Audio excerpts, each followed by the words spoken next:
I give the floor to the representative of Israel. Madam Chair, members of the committee, you have just adopted yet another absurd resolution against the State of Israel, against the Jewish people, against historical truths, and one which stands in complete and utter contradiction to all values which this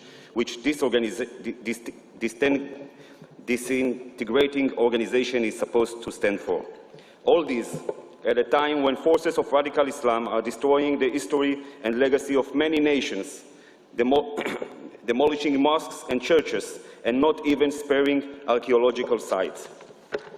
All these at a time when the State of Israel is the only nation in the region which upholds these values, protects these places, while allowing freedom of worship equally to all religions.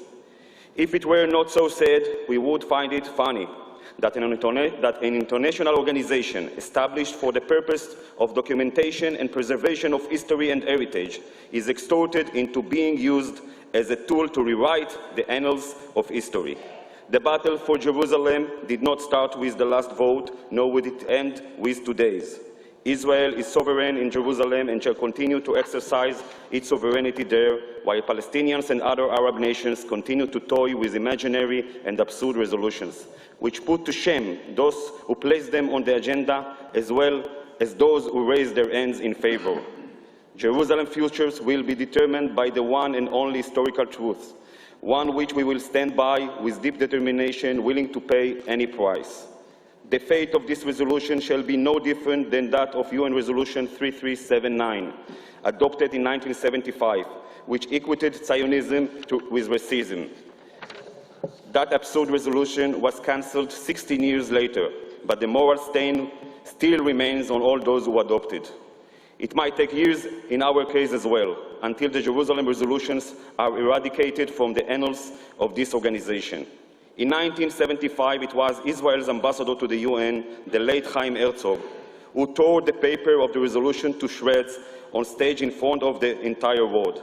I have no intention of doing it in front of you today, not because of your dignity, nor because of the dignity of this organization, but simply because this resolution paper is not even worth the energy needed for tearing it to shreds.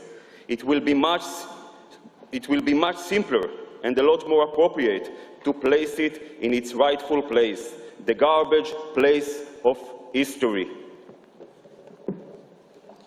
And this is the garbage, Madam Chairman, and this is the resolution, and this is the place for it.